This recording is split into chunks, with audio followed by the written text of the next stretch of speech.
Okay, mapagpalang araw mga kapatid. Tuloy-tuloy na po tayo. Dahil mainit ang panahon. Mainit din. Pagpapali na po. Nag-i-sleep ko. Walang nakakala. Pag-init talaga pas. Mainit ang message ni Dadsky. So, ako na naman po ang gagamitin ng Panginoon. Ang inyong Kuya Eddie. Inuulit ko, pwede niyo po akong tawagin Kuya. Pwedeng tatay. Huwag lang ate. Ilan? Ilan? Ay, sabi ko na, Barbie. Bawal ang ate. Okay. Puri ng Panginoon, kamusta po ang lahat? Buti po sa dati. And so, glory to God. Ang ating pong topic ngayon ay about Christian Church. No? Christian Church. Okay. Ito po yung napili ko. Binigay ng ating Panginoon sa araw na to. No? So, bago tayo mag-start, samahan niyo muna po ako sa maikling panalangin. Hallelujah. Muli, Panginoon, maraming salamat po sa oras na ito, sa araw na ito, Panginoon, na muli ako na naman ang iyong gagamitin, Panginoon. Mahina po ako sa po akong basahan sa iyong harapan. Marumi po ako, Panginoon. Marami po akong nagagawang pagkakasala sa isip, sa salita, sa lahat ng mga bagay na nagagawa ko na hindi kalugod-lugod sa iyo, Panginoon. Lord, hinihingi ko po ang kapatawaran, Panginoon. Lord, Panginoon, sa mga oras na ito, Lord, gamitin mo lang ako bilang daluyan ng iyong salita, Panginoon. Itago mo ako sa iyong likuran at nawa ikaw magliwanag. Banal na Espiritu mo ang magpaunawa sa kanila kung ano ang nais mong iparating sa araw na ito. Panginoon, inuulit ko po, Panginoon, mahina po ako. Wala po akong sapat na pinag-aralan, Panginoon. Maaring may mga salita ako na hindi akma sa grammar, Panginoon. Pero ikaw magpaliwanag, Panginoon. Ikaw ang magpaintindi sa kanila, Panginoon, kung ano ang nais mong iparating. Lord, nawa, Panginoon, maunawaan nila, Panginoon, kung ano ba talaga ang church na dapat naming pinaglilingkuran. Ito po ang aming samat dalangin sa pangalan ng Panginoong Hesus at pakikisa ng Banal na Espiritu. Amen. Okay. Ayan. Ito po ang ating message sa araw na ito, no?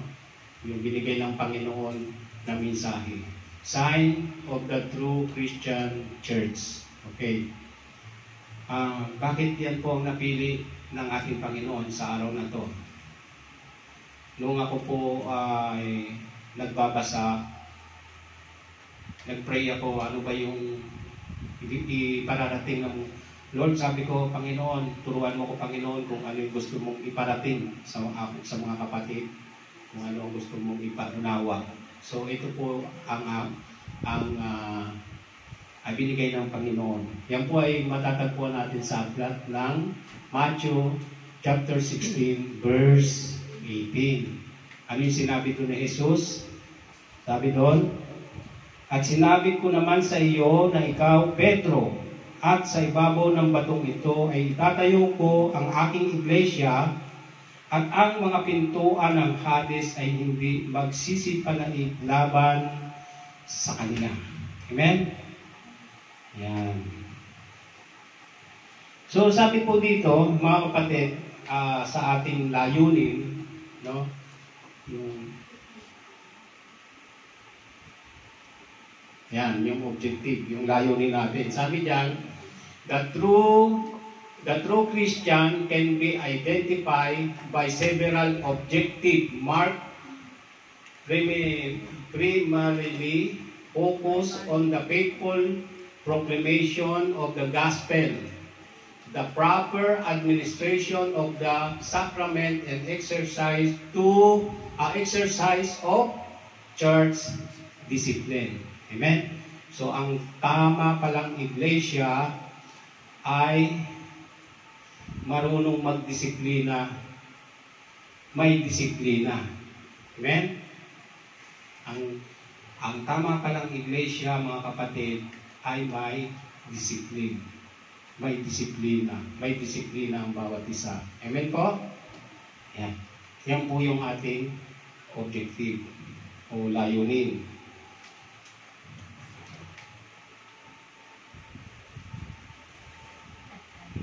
Sabi po sa ating introduction, sabi dito, sa ating panahon ay maraming mga iglesia na nag-aangkin na sila ang tunay na iglesia ng Panginoong Hesus. Napakahalaga na malaman ng bawat Kristiyano ang mga pagkilala ng tunay na iglesia. Sinabi ng Panginoon, mag-ingat kayo ng hindi maligaw ni numan, huwag kayong susunod sa kanila. Yan. Yan po yung ating introduction. No? Ang Panginoon po nagbigay ng warning. No? Nagbigay po siya ng warning sa mga tao. Ano po yung warning niya? Matatagpuan natin sa aklat ng Lucas chapter 21 verse 18. Ayan. Sabi dyan, no? Chapter 21 verse 8. Verse 8 pala, hindi 18, no? Sabi dyan, sumagot si Jesus, mag-ingat kayo upang hindi kayo maligaw ni numan. Marami ang darating sa aking pangalan at magsasabi, ako ang Kristo, at dumating na ang panahon, huwag kayong maniniwala sa kanila. Amen? So mga kapatid, ito po yung warning ng ating Panginoong Hesus. Mag-ingat po tayo. Kasi marami po ang magagaling, marami po ang nagpapahayag na sila ang tama. No? Na sila ang tamang iglesia. Na sila ang tamang relihiyon. So mag-ingat daw po tayo. Ito po yung warning ng ating Panginoon. No? Sabi dyan sa introduction natin. Kasi po, sa dami ng relihiyon ngayon, na nagpapahayag na sila magaling. At nagsasabi na kung magpaliwanag sila, napakagaling nilang magsalita. Di ba? Maraming ganoon, maraming mga relihiyon na napakagaling nilang magsalita. Pero dapat pala maging mapanuri tayo. Kasi baka maya-maya, pakinig tayo ng pakinig, mali naman na pala yung napapakinggan natin. Amen po? So, mag-ingat po tayo. Ito po yung warning ng ating Panginoon. Kasi may maraming darating, sabi niya. Marami daw darating. Okay? Okay mga kapatid, so sa main topic natin mga kapatid, ano-ano ba ang mga taglay ng mga maling iglesia? Ayan, sabi dyan, no? Ang mga taglay ng mga maling iglesia. Ano-ano ba ito? Number 1. Isa-isahin natin, no? Number 1. Ayan. Ito ay hindi naniniwala sa Holy Trinity o Holy Spirit, no? May mga Christian, may mga nagsasabing Kristiyano pero hindi sila naniniwala sa tatlong persona ng Diyos. Amen? May mga ganun po. Yung po yung tinatawag na oneness. May mga ganun po, no? Hindi sila naniniwala. Mag-ingat po tayo sa mga ganon. Obserbahan niyo mga kapatid, no? Kapag may nanalangin, pagkatapos niyang manalangin, hindi niya binanggit ang tatlong persona ng Diyos, mag-isip na po tayo, no? Kasi may nananalangin na hindi sila naniniwala sa tatlong persona ng Diyos. Tayo pong mga Kristiyano, naniniwala po tayo sa Diyos Ama, Diyos Anak, at Diyos Espiritu Santo.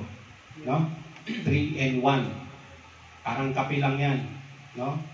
May 3-in-1, meron ng gatas, meron ng kape, meron pang asukal, 3-in-1. Ayan. Doon po tayo, yun po yung base natin, doon po tayo naniniwala. Katulad din ng itlog, pag binalatan nyo yung itlog, di ba? Pag tinanggal nyo yung shells, susunod yung puting itlog, susunod doon yung dilaw, yung egg yolk. Pero isa lang sila. So, ganyan ang ating paniniwala as a true Christian. Amen, mga kapatid?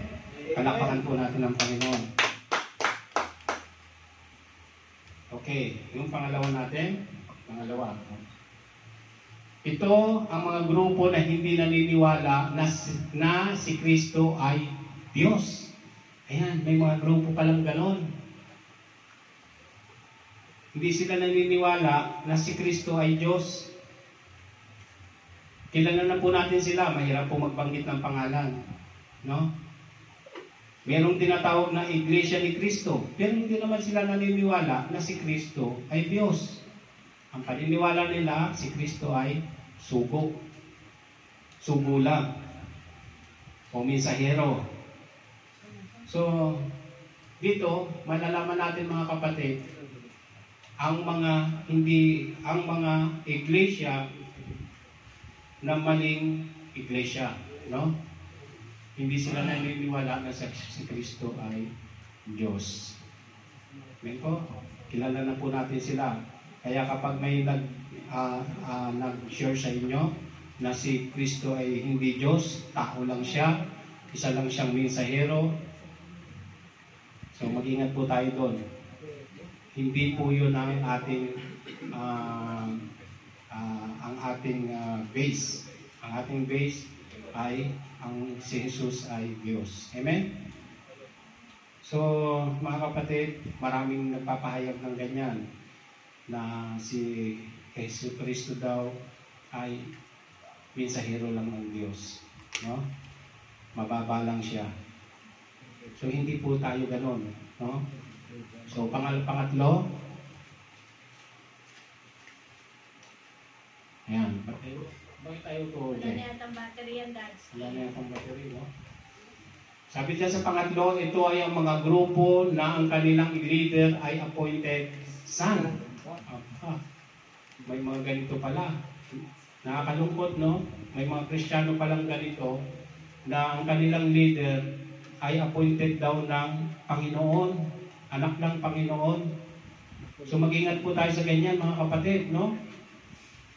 Kapag may mga church na naatinan kayo o may nag-share sa inyo na sila ay mensahero ng Panginoon o sila ay appointed ng Panginoon, na sila ay anak ng Diyos, so mag-ingat po tayo sa ganyan.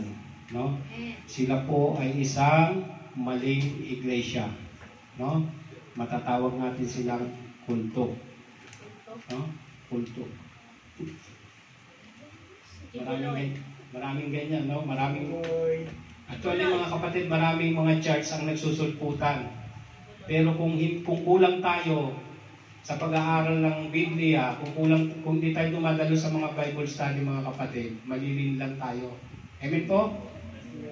Kaya mas mabuti po talaga ang nag-aaral ng Biblia, katulad ng tinuturo ng ating Pastor Oscar, no? Yung fourth spiritual law. Mahalaga po malaman natin yan, no? Kasi para hindi tayo malilila, hindi tayo maligaw. Amen po? Kasi po marami ang darating na magpapakilala o magpapanggap na sila ang tunay na iglesia.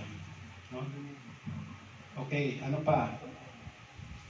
Ito, yung panghuli natin, ito ay grupo na binago nila ang Biblia. May mga grupo din palang ganun, binabago nila yung Biblia. Totoo po yan, nung time na nag-umpisa pa lang ako mag-aaral ng Bible, meron akong Bible na nabasa, na ang nababasa ko puro nakalagay Mormons. Mormons, sabi ko, ba't kakaiba ito? Puro Mormons. Binabago nila yung laman ng Bible, no? Tapos meron pa akong nabasa, Bible, Jehovah. Wala akong nakikita sa Bible, puro Jehovah. So, mag-ingat po tayo, no? Kasi baka manin lang tayo ng mga grupo na yan. Kasi mga kapatid, itong mga grupo na ito na binabago nila ang Biblia, hindi po ito ang tunay na Iglesia ng Diyos. Amen? Hindi po ito tunay na church. Amen? So, ano yung sabi nyo sa Bible? Hindi dapat binabago kasi meron tayong ano dyan, pagkakasala sa Panginoon pag binago natin ang Biblia. No? Kaya kung ano yung nakasulat doon, yun lang dapat ang ating paniniwalaan at hindi na natin dapat baguhin yun. Amen po? Amen. Lakpakan po natin ang Panginoon. Okay. Sa point 2 tayo, no? Sabi dito, sa point 2, nais nyo bang nais nyo bang malaman ang tanda ng mga maling iglesia? Ano ba ito mga maling iglesia? Ayan. Yung kanina, yung tinalakay natin, taglay ng mga maling iglesia. Ngayon naman, ang tanda, no? Kanina, taglay. Ngayon, tanda naman ng maling iglesia. So, ano ba itong tanda na ito? Sabi dito, sa point 1 natin, ayan. Ayan, sa bunga, makikilala. Ayan, sa bunga daw pala makikilala ang tamang iglesia. Ano? Tamang tanda na iglesia. Okay. Sabi dito, sa verse natin, Matthew chapter 7 verse 17, gayon din naman, ang bawat mabubuting punong kahoy ay nagbubunga ng mabuti, datapwat ang masamang punong kahoy ay nagbubunga ng masama. Amen? Sabi dito, sa ginawa kong note, no, sabi dito, may mga patutuo. Sabi dito, may mga patutuo at may mga bulaang mga mangangaral. Hindi lahat ng nangangaral ng maganda ay matuwid. Sa kanilang mga bunga sila nakikilala. Amen. So, lahat daw pala ng mga ngaral ay hindi lahat ay matutuwid. Amen? Marami po ang magagaling. Marami po ang pag nagsalita talagang talagang matataas. Maraming alam sa Bible. Pero, ang sabi po dito, makikilala natin sila sa kanilang mga bunga. Ayan. So, kaya mag-ingat din po tayo sa mga ganitong iglesia. No? Okay. Pangalawa, hindi sila sumusunod sa kalooban ng Diyos. Ayan, yung pangalawa natin. Ito yung mga tanda, ha? Hindi sila sumusunod sa kalooban ng Diyos. Sabi po dito sa aklat ng Matthew chapter 7 verse 21, 22, hindi ang bawat nagsasabi sa akin ng Panginoon, Panginoon ay papasok sa kaharian ng langit, kundi ang gumaganap ng kalooban ng aking Ama na nasa langit. Amen? Sabi po dito, sa ginawa kong note, ang mga gawang pangangaral, pagpapalayas ng mga demonyo, at paggawa ng kababalaghan ay hindi katiyakan na ang mga mangangaral ay galing sa Diyos. Amen? Ayan. Hindi po katiyakan yon. Yung mga espiritista, no? Espiritista. Yung tinatawag na doktor. Ang mga albularyo, yung Dr. Laway. Dr. Laway. Sa probinsya. Yung mga nakukuha ng kung alik-alik sa tiyan. Luya. Nangatak sila ng luya. Ano pa yun? May mga dahon-dahon pa. Nangatayin nila. Anong masakit sa'yo yung tiyan mo? Pagkangata, kukunin nila, ipapahid mo sa tiyan. Kasi may makukuha daw. Mga manghuhula. Kasama din dito yung mga manghuhula. Ayan, mga albularyo. So, hindi lahat ng tumatawag sa Panginoon ay dapat nating paniwalaan. Amen mga kapatid? Palakpakan po natin ang Panginoon. Next. Ano pa yung maling tanda? Sabi dito, sa 3, mga bulaang propeta. Ayan, may mga bulaang propeta. Sabi dito, mag-ingat sa mga bulaang mangangaral. Sabi dito sa Matthew chapter 7, verse 23. At kung magkagayoy ipahayag ko sa kanila, kailanmay hindi ko kayo nakikilala. Magsilayo kayo sa akin, kayong gumagawa ng katampalasan. Ayan, sabi ng Panginoong Hesus, no? Sabi dito sa warning, ang mga mananampalataya ay binabalaan ng Panginoon na mag-iingat sa mga bulaang mangangaral. Ito ay dahil sa posibilidad ng pagkanilang maging sa posibilidad ng pagkalinlang. So maging mapanuri po tayo mga kapatid. No? Katulad ng nabanggit ko kanina, maraming lalabas, maraming magsasabi na sila ang tunay na iglesia. Pero dapat po tayo ay mapagpanuri. No?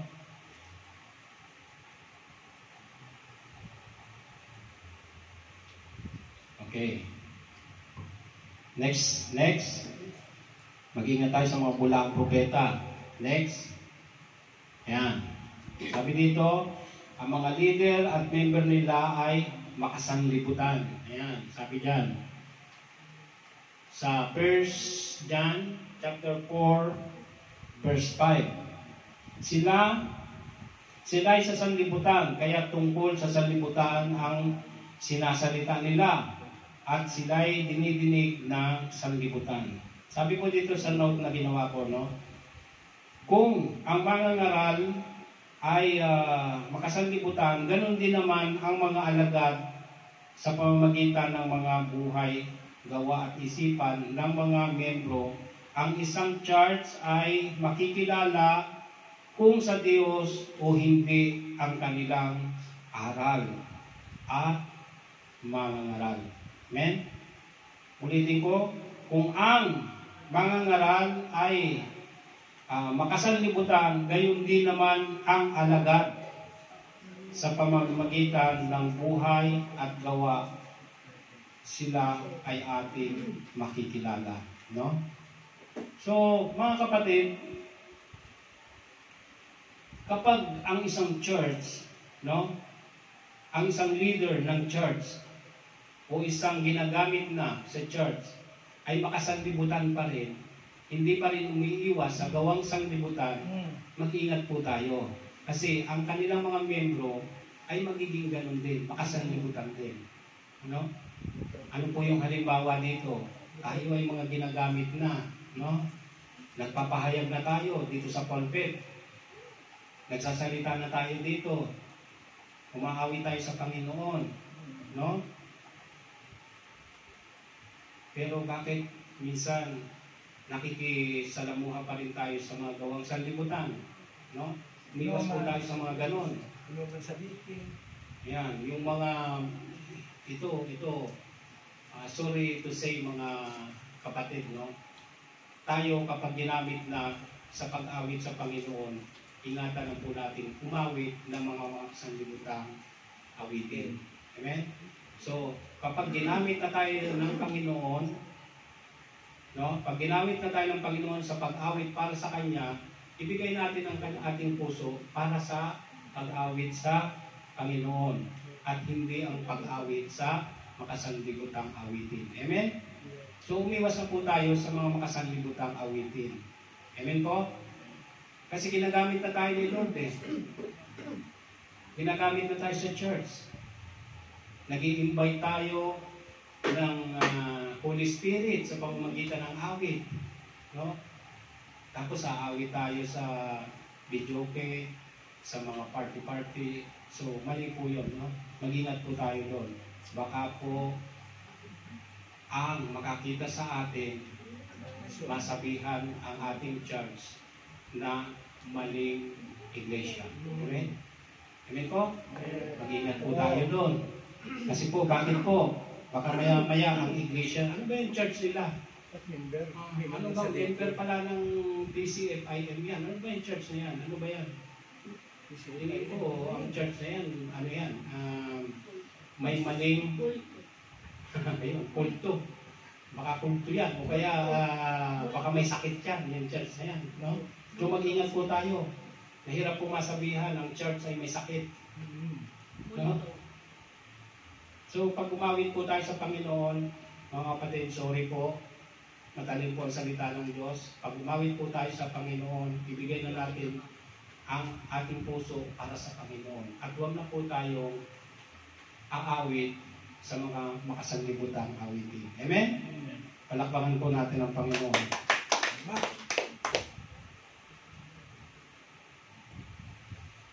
Alam niyo po, nung hindi pa ako mananampalataya, pag ako pumupunta ng video, pinangaagaw po ako ng mic. Lalo na pagka medyo nakainom na ako, nangaagaw po ako ng mic. No? Alam, gusto ko, lagi ako yung aawit, ako yung kakanta. Supply. Pero nung nakilala ko yung Panginoon, hindi na po. Hindi ko na po ginagawa yun. No? Maaaring umawit ako sa video, pero naghahanap ako ng mga Christian song. Yun po ang inaawit ko. Hindi naman po masamang umawit, no? Basta hanap lang tayo ng awitin na nakakalugod sa Panginoon. Amen. Amen? Tama. So, hindi ko naman po kayo binabawalan na huwag na kayong umawit sa video o sa ano ba mga okasyon. Pero mag-ingat po tayo, no? Umawit tayo ng nalulugod ng ating Panginoon. Amen po? Dahil tayo po ay mga ginagamit na ng ating Panginoon. 2 Corinthians 5:17. Ayun, ano po sabi doon? Ang sino mang nakipag-isa kay Kristo ay isa ng bagong nilalang. Wala na yung dati. Siya ay bago na. Amen? Ayan. Sabihin mo sa katabi mo, kapatid, binago ka na ng Lord. Kapatid, binago ka na ni Lord. Amen? Pero binago ka na ng Lord. Okay. Glory to God. Next. Malapit na tayo matapos. Bilis yata. May ilang oras pa? Kahit 5 oras ka pa dyan, Dad. Okay, yung pangatlong point natin. Ang tanda ng tunay na iglesia. Natatandaan nyo ba yung mga unang tinalakay natin? Una, anong sabi? Nagtataglay ng maling iglesia. Ang mga nagtataglay ng maling iglesia. Pangalawa, ang tanda ng mga maling iglesia. Ito naman, ang tanda ng tunay na iglesia ng Diyos. Ayan. Kanina yung tinalakay natin, puro maling iglesia. Ngayon naman, tanda ng tunay na iglesia. Nais nyo ba malaman kung ano ang tanda ng tunay na iglesia? Palakpakan po natin ang Panginoon. Sabi po dito, ang tanda ng tunay na church ay kabahagi ng isang katawan. Ang katawan ni Kristo Jesus. Ayan. At sabi po dyan, ang tanda daw ng tunay na iglesia, ang tanda ng tunay na iglesia ng Diyos ay kabahagi ng iisang katawan. Ang katawan ni Kristo. Amen? So, tayo po ay isang katawan. Ito po ang katawan ng ating Panginoong Hesus. Amen po? Sabihin mo sa katabi mo, isang katawan tayo. Katawan tayo ni Kristo. Amen? Sabi dito sa verse natin, 1 Corinthians 12, chapter 12, verse 12 hanggang 13, sapagkat kung papaano ang katawan ay isa at mayroong maraming mga sangkap at ang lahat ng mga sangkap ng katawan, bagamat marami ay isa. Isang katawan, gayon din naman si Kristo. No? Dito po sa church, bagamat marami tayo, no? Pero isang katawan lang po tayo, no? Ang katawan po natin ay si Kristo. Amen. Amen? Kaya mahalin po natin ang ating mga kapatid. Bakit po? Dahil kung ano man yung kahinaan nila o kung ano man ang problema nila, magiging ano na rin natin yan. No? Magiging problema na rin natin yan. Kasi isang katawan tayo eh. Isang katawan tayo. No? Kaya kita mo, ang Kristiyano, kapag ka marami, sama-sama, masaya. Di ba? Amen. Pero kapag ang Kristiyano, kukunti lang at ang iba ay wala, malungkot, di ba? Kasi po, bakit? Kasi po, isang katawan lang tayo. Amen? Kaya, mahal kita kapatid. Sabi mo sa mga kapatid mo. Mahal kita kapatid. I Huwag love kang you with the mawawala love kay of the Lord. Lord. Huwag kang mawawala kay Lord. Okay? Kuya Rodi, napamahal lalo sa akin. Sabi dito, Napamahalan siya kasi sabi dito mga kapatid, ang tunay na tanda ng iglesia ay kinabibilangan ng isang katawan, ang katawan ni Kristo. At tayong lahat ay bahagi ng katawan na nagtutulungan at nagdadamayan. Amen. May liwanag at nagbabahagi ng Ebanghelyo. Amen? Ayan. Bilang katawan pala, nagtutulungan tayo, nagdadamayan. Kung sino yung may problema, may sakit, dinadamayan natin, pinagpipray natin. Kapag kulang sa pinansyal, pwede natin tulungan. No? Kaya kapag kulang ay sa pinansyal, meron tayong pwedeng lapitan. Nandiyan ang ating Kuya Joe. Amen. Palakpakan natin ang ating kapatid. Generous yung ating Kuya Joe ngayon.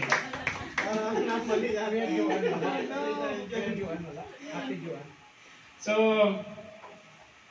mga kapatid, ang mga Kristiyano ay nagtutulungan at nagdadamayan. Amen?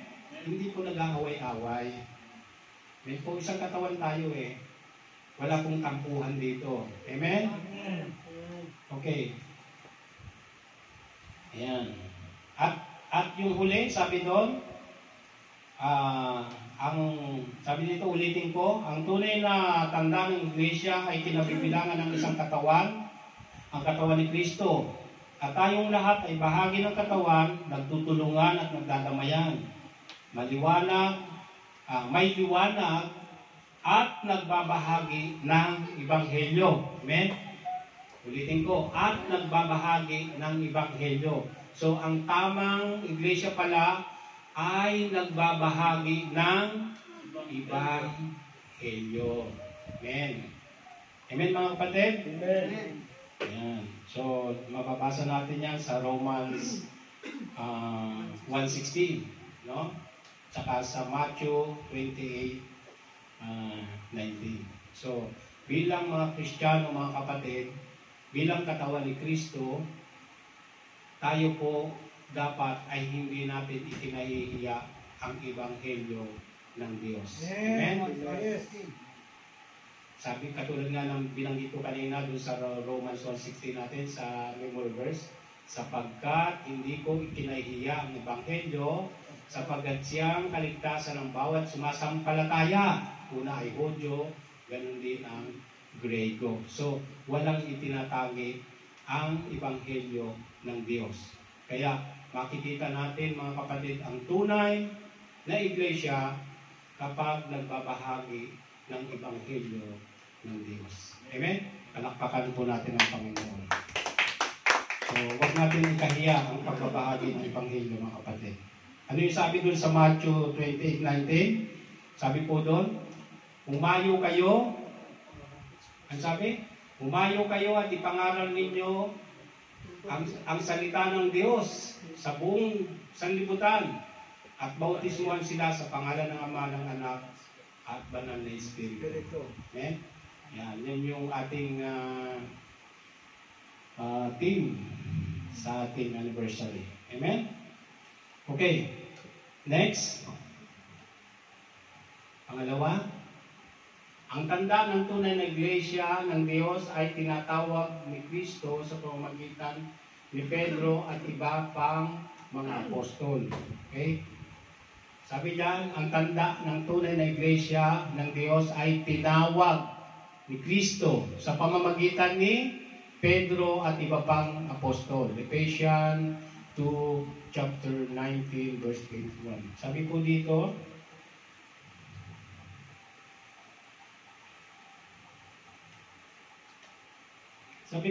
ang tanda ng tunay na church o iglesia ay sumusunod sa kalooban ng Diyos katulad ng mga apostol.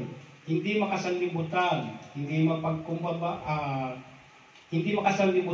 mapagkumbaba, taglay ang bunga ng banal na Espiritu. Amen? Yung pala yung katangian ng mga apostol, no? Na itinatag ng ating, kasi po nung itinatag ng Panginoong Hesus ang kanyang iglesia sa pamamagitan ni Pedro, ang kanyang mga apostol po ay taglay nila ang bunga ng banal na Espiritu. And ano po ba yung bunga ng banal na Espiritu? Number 1, pag-ibig, pagpipigil sa sarili, kayapaan, self-control, peace, Patience. ang dami, faithfulness. So, ang tunay na iglesia, mga kapatid, makikita natin ang lahat ng yan. No? Lahat yan makikita natin. No? Katulad ng mga apostol ng ating Panginoon. So, kapag ang kapatid, nakita mo ng taglay nila ang pag-ibig, taglay nila yung kapayapaan, taglay nila yung pagpipigil sa sarili, taglay nila yung kababaang loob. Glory to God. Makikita ng ibang tao na ang kanilang pinagsisilbihang church o pinaglilingkurang simbahan ay tunay na simbahan ng ating Panginoong Hesus. Talakpakan po natin ang Panginoon.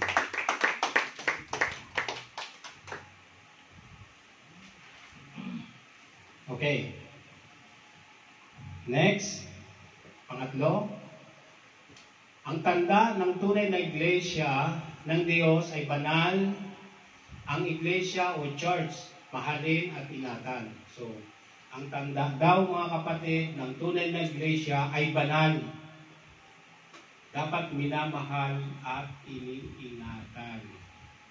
Amen? Sabi niyan sa verse natin,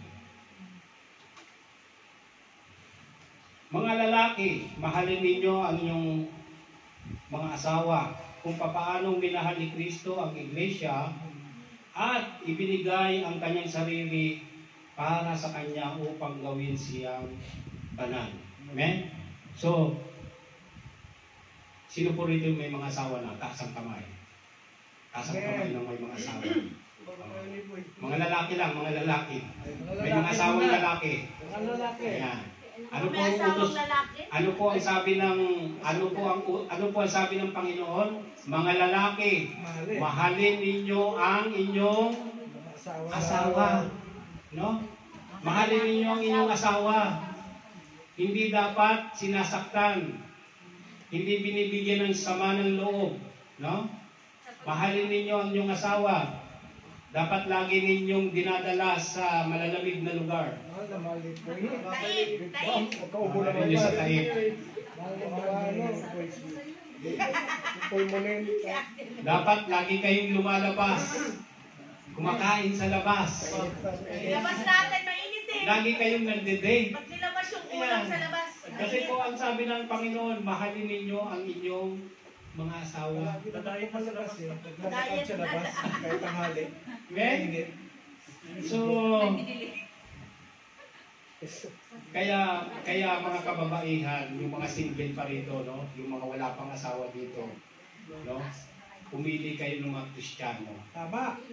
Pumili po kayo ng mga Kristiyano. Bakit po? Magbigay si Lord the Kapag best. Kristiyano ang binigay sa inyo, Amen.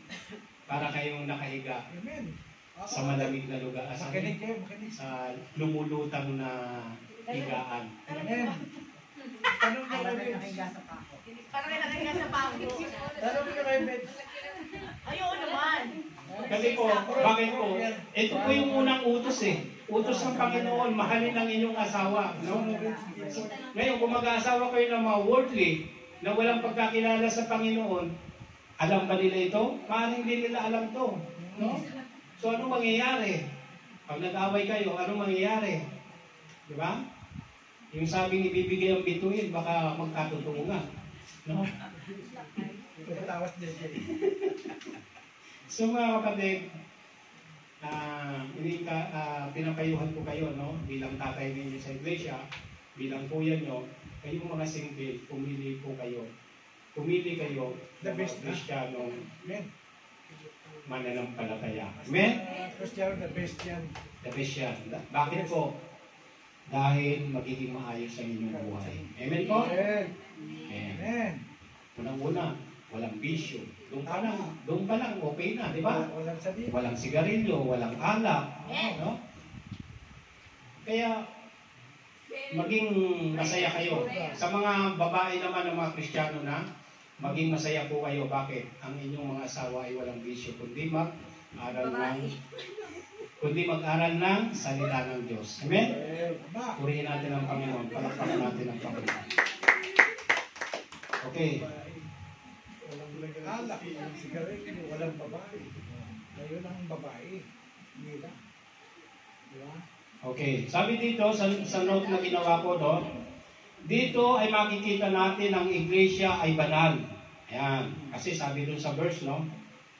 Kasi kung paano minahal natin ang ating asawa, ganun din si Kristo. Mahal niya ang iglesia.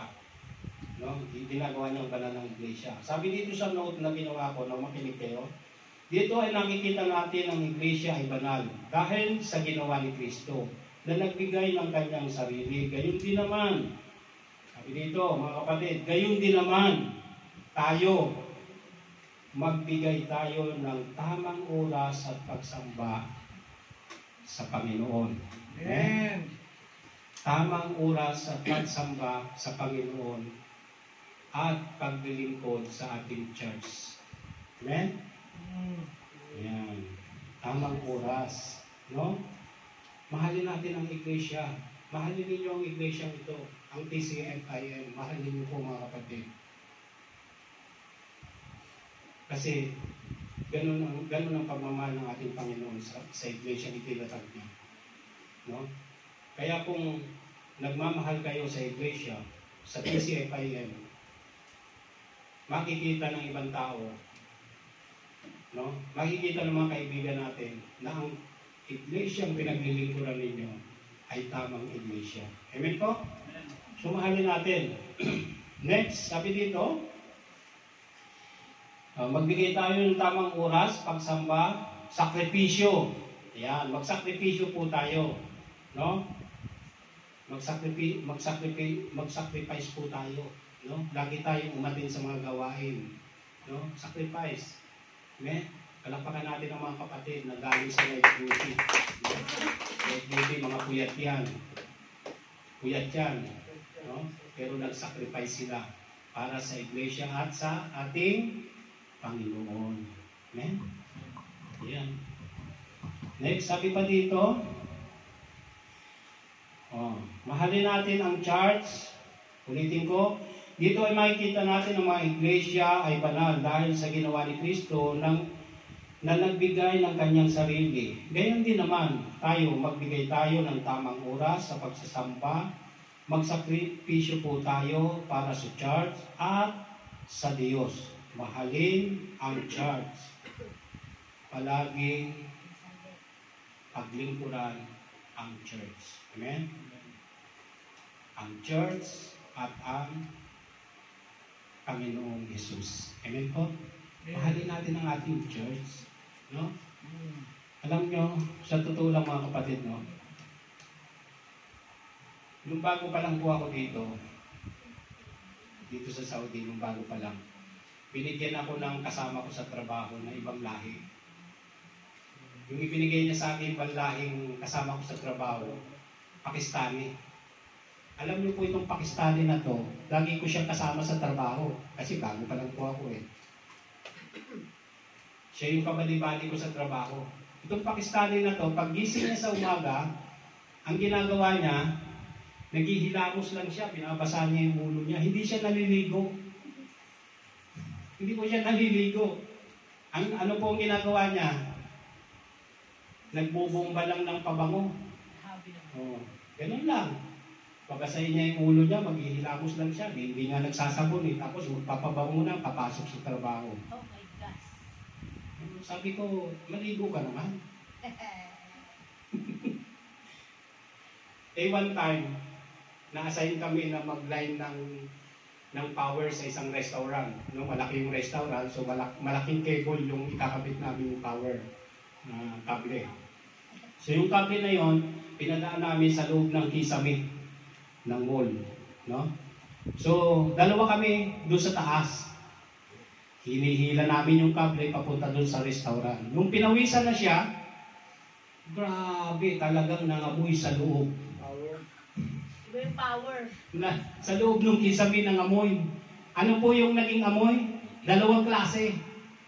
Yung amoy ng pabango niya at yung sarili niyang amoy. Versace. So bakit ko po ito nabanggit mga kapatid? Mahalin po natin ang ating iglesia. No? Katulad ng paglilingkod natin sa Diyos, mahalin natin ang ating iglesia. No? Puksain natin kung ano yung tunay na amoy dito sa iglesia. No? Hindi yung puro pabango lang. Alam nyo ang napapansin natin dito, puro pabango lang ang naamoy natin. Pero ang tunay na kahalo ng pabango ay hindi magandang amoy. No? So, dapat tanggalin natin kung ano yung tamang, yung tunay na amoy na tinatakpan lang ng pabango. No? Maging malinis tayo sa ating iglesia. Amen? Kasi mahalin natin to. Iglesia ng Panginoon to eh. Iglesia ng Diyos to. No? Ang tunay na iglesia, malinis, mabango, at walang nakatagong amoy. Amen? Kaya mga kapatid, ang iglesia ng Diyos, ang TCFIM, mahalin po natin. No? Maging malinis, maging maayos, at hindi naghahalo ang amoy na hindi maganda at pabango. No? Palakpakan po natin ang Panginoon. So, next. Yan. Ang tunay na iglesia ng Diyos ay may pag-ibig sa isa't isa. Ayan, may pag-ibig sa isa't isa. Katulad ng nabanggit ko kanina, hindi nag-aaway, hindi nagtatampuhan, no? Nagmamahala, may pag-ibig sa isa't isa.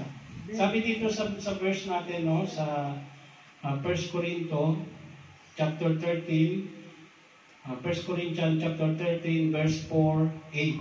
Ayan, sabi dito, ang tanda ng tunay na iglesia ng Diyos ay may pag-ibig sa isa't isa. So, nailagay ba yung verse? Okay? Open mo yung verse. Yan. Sabi dito, mga kapatid sa verse, ang pag-ibig ay matyaga, magandang loob, hindi mainggitin, hindi mayabang, hindi mapagmataas man, hindi magmagaspang ang pag-ugali, hindi makasarili, hindi magagalitin o mapagtanim na sa kapwa. Ayan. So, kapag taglay po ng bawat Kristiyano, ang lahat ng nabanggit ko na yan, tunay na iglesia ang inyong pinaglilingkuran. Amen? Tunay na church at Diyos ang inyong pinaglilingkuran. Amen? Ayan. Kasi ang tunay na mga Kristiyano, mga kapatid, ay matyaga. No? Hindi yung mainipin, mabait, hindi mainggitin, no? Hindi mayabang. Hindi mayabang ang tunay na Kristiyano, mga kapatid. Hindi madaling magalit, no? Dito yung mga taga-Petromil. Dito subok ito dito. Dito talaga magagamit nila yung kanilang pananampalataya o faith kay Lord. Bakit po? Kasi po nasa customer service sila. No? Alam mo, lahat ng mga nasa customer service, kapag kulang ang pasensya nyo, baka mahulog ang bunga nyo. Amen? Bakit po? Bakit po? May mga customer na pag pumasok, no? Yala, sura! Eh, init ng panahon, di ba? Yala, sura!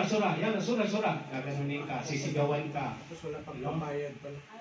Tapos Hindi pa pabayaran. hindi ka pa babayaran. Katulad ng nangyari kay Kuya Bong, no? Nakulong siya. Ito, marami. Sinabihan niya ng... yung ginawa niyang sasakyan, sinura-sura siya. Nung natapos, hindi naman siya binayaran na maayos. Sinabihan niya ng harami. Ay nagalit sa kanya yung Saudi. Sabi niya, ano harami? O harami ka kasi hindi ka nagbabayad ng maayos. Sabi nung Saudi, ano harami ha? Tatawag ako ng pulis. Sabi ni Kuya Bong, sige, tumawag ka ng pulis. Eh, general pala yung kausap niya. Dumating, dalawang mobile yun dumating, binitbit siya eh. Yun lang. So, tayong mga Kristiyano, no? Tayong mga Kristiyano, hindi tayo magagalitin. Hindi dapat tayo magagalitin, no? Mag-ingat tayo. Nung time kasi na mangyari kay Kuya Bong, medyo hindi pa siya ganun kalalim sa pananampalataya. Pero ngayon, nakita niyo naman kung paano si Kuya Bong kumilos para sa Panginoon, no? Ayan. Sabi dito, hindi magagalitin. Sinasabi din dito, ang pag-ibig ay hindi nagagalak sa maling gawain. Ayan. Hindi nagagalak sa maling gawain. Okay? Kumukontra sila sa mga maling gawain. Okay? Nagagalak sa katotohanan. Sila ay nagagalak sa katotohanan. Sabi pa rito, ang pag-ibig ay laging pumuprotekta, laging nagtitiwala. Ayan, laging nagtitiwala, no? Ang tunay na Kristiyano, ang tunay na sumasamba sa tunay na church o tunay na Diyos ay laging nagtitiwala. Amen? Hindi mapaghinala. Hindi mapaghinala. Hindi silosa. Hindi siloso. Ayan. Ayan ang tunay na Kristiyano. Hindi siloso, hindi silosa. Amen. Hindi yung pagdating ng asawa. Saan ka galing? Bakit mabango ka? Walang ganon. Walang ganon sa Kristiyano, no? Walang ganon sa Kristiyano, mga kapatid. Saan ka galing? Bakit ginabi ka na naman? Ako, nung hindi pa ako Kristiyano, may sikreto ako sa misis ko sa ganyan. Pag ako ginagabi, alam kong magagalit siya pagdating ko. No?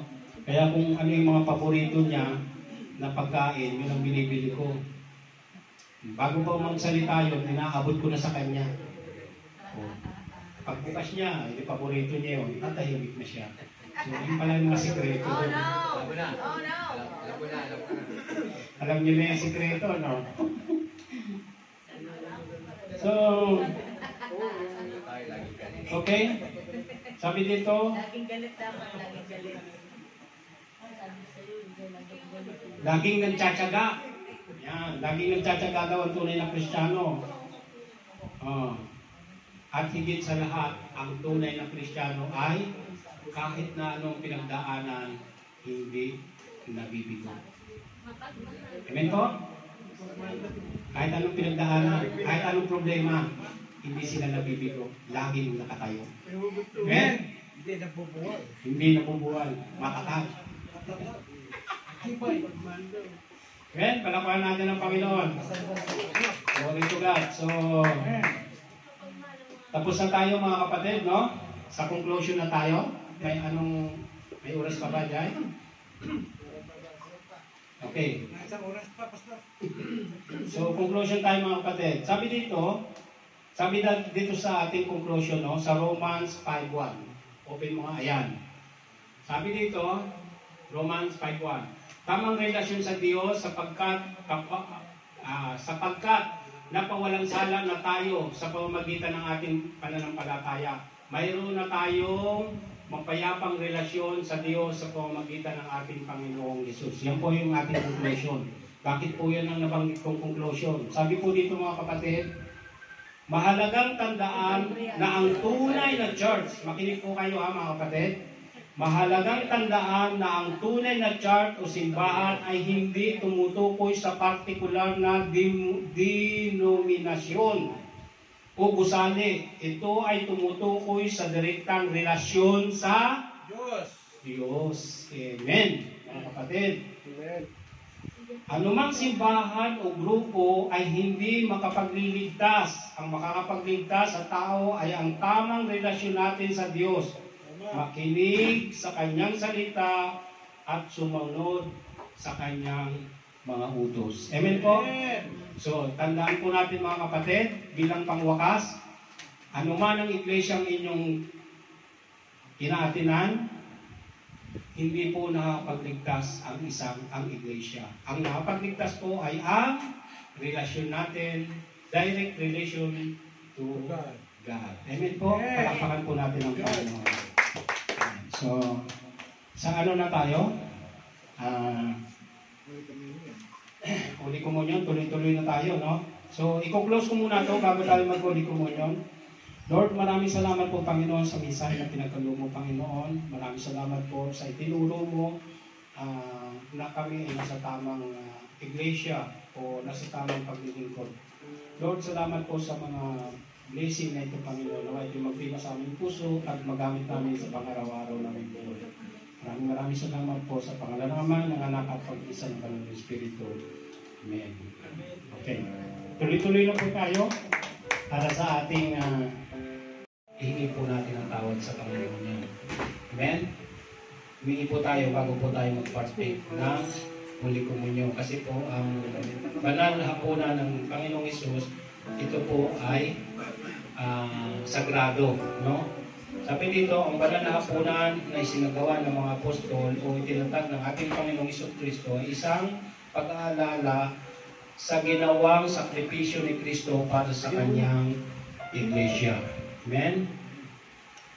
At katulad ng nabanggit ko kanina sa Ephesians 5 verse 24, mga lalaki, mahalin ninyo ang inyong asawa na gaya ng pagmamahal ni Kristo sa iglesia.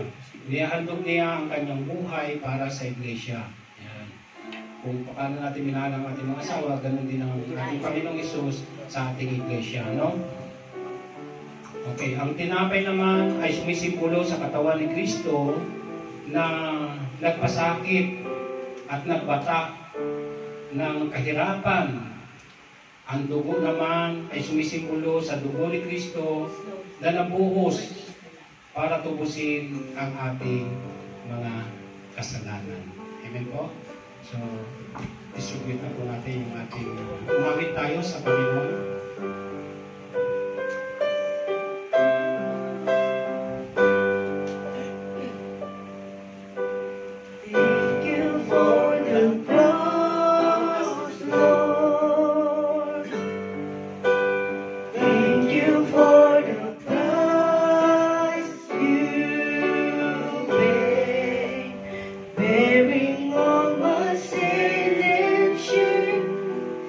In love you gave.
po natin ang ating bread.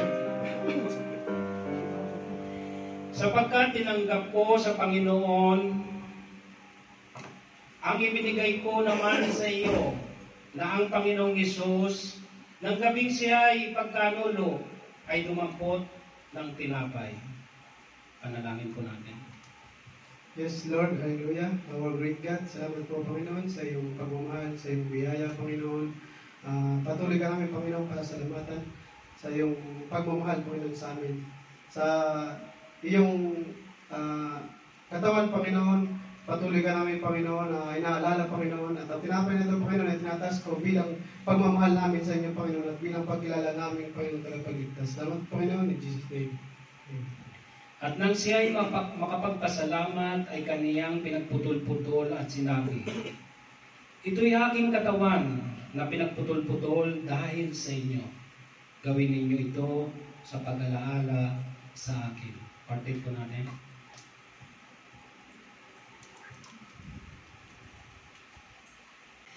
At gayon din naman, hinawakan ng saro pagkatapos na salamat at sinabi.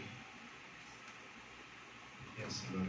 Hallelujah, Lord. And Lord, ikaw ay patuloy namin inaalala at pinapasalamatan sa iyong kanakilangan, Lord. And Lord, ikaw ay napako sa krus ng pagbaring, Lord.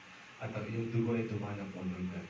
Lord, maraming salamat sa pagtubo sa pagkakasala, O Lord God. Maraming salamat, O Lord. Lord, bless this wine, O Lord God, na nagsisimbolo ng iyong dugo, O Lord. At Lord, ay nawa ay malakaran namin ng iyong panagkakabutihan. Ang sarong ito ay siyang bagong tipan sa aking dugo. Gawin ninyo ito sa tuwing kayo'y magsisiinom sa pag-alaala sa akin. Partake po natin.